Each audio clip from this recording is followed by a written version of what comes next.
Information that Europeans keep stored online could be accessed by US law enforcement agencies. That's according to a report issued by one university in Amsterdam, which reveals the anti-terrorism Patriot Act gives Washington legal grounds to bypass Europe's privacy laws.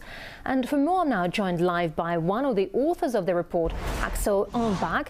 Axel, hello. So explain to us, how exactly does this work? How can this US law affect citizens in other countries? Well, as soon as a company conducts systematic business in the United States, it has to comply with US laws. And that means that, United States authorities, under its laws, can request data that is stored in the cloud. What do you make then of this US policy of extraterritorial laws in terms of international rights? Does anyone actually have to obey other countries' legislature? Well, these companies do. And that's exactly where sort of the wide gap in legal protection is that we found in our report. So normally, in an offline world, you would have cooperation between governments that would respect international human rights standards. But as these companies in the cloud are often conducting systematic business in the United States, direct access is warranted.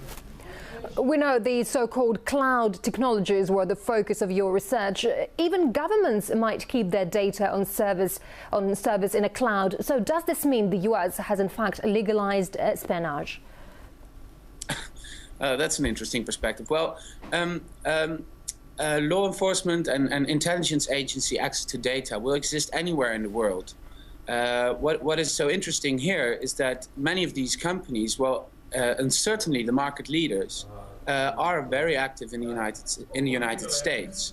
So under their laws, there is direct access, and many other places in the world, privacy standards, notably in Europe, are much stronger than in the United States. So that's where the real difference is.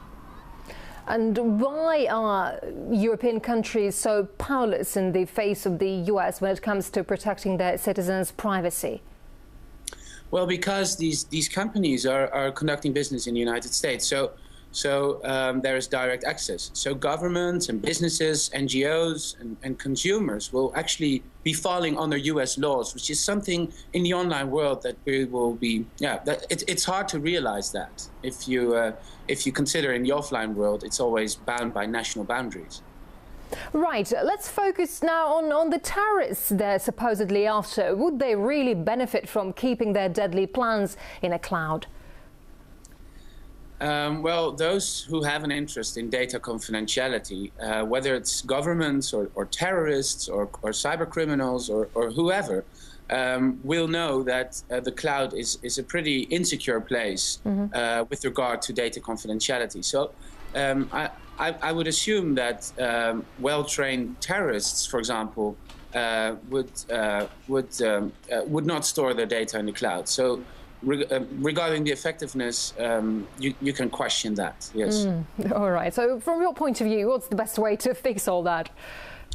Well, all over the world, including in China and Russia and in Europe and in the United States, internet surveillance is increasing at quite breakneck speed.